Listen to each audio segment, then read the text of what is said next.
And now, it's time for another Dice Tower review with Tom Vasel. Hey everybody, I'm Tom Vasel. Welcome to the Dice Tower. And today we're talking about Port Royal, the big box. Now, Port Royal, which actually comes in a much smaller box, I have it in one of my little plastic cases here. This is one of my favorite games.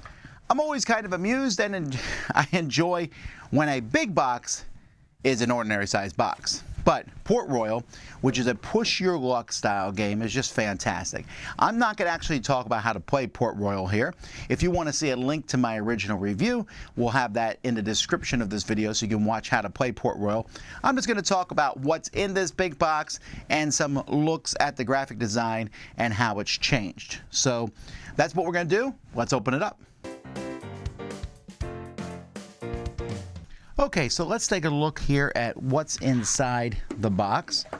So we have the rules. We'll come back to them. All adventures at a glance. This kind of just gives you an overview of everything that's in the game. So the way this box is set up is we have the base game. This is all the cards you need to play the base game. Then you have what is called Make Sale. This is like a mini game. If you want to play just a quick short game, you can also, if you want, throw these cards in here, although you'll have some trouble with some ships maybe added to them. Here we have 4 promo cards, the gamblers. I'm actually not sure, 3 promo cards. I'm not sure why these are just separate. Who cares? I honestly just throw them into the main deck. Then you have a small expansion here that actually it's called Just One More Contract. So this one can easily be integrated into the main expansion, but you're going to need these contracts. There's multiple ways to play contracts, a competitive and a cooperative. I've not played the cooperative version, but essentially players have cubes, which you can see right there.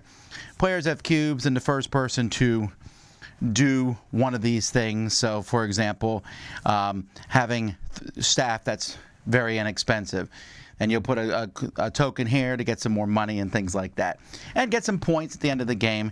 And you can see here the point values and such. This is an okay one. It's pretty easy to add. A much bigger expansion is The Adventure Begins. This has a ton of cards, and you play through kind of a story type mode, and there's 5 chapters in this story. There's cards that will be added to the deck, events that will happen, and things like that. A mini adventure. This is something Alexander Pfister adds to a lot of his games.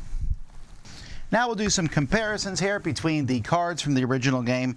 So the tax increase cards, well, that's pretty much the same, but it's a huge difference here on the characters.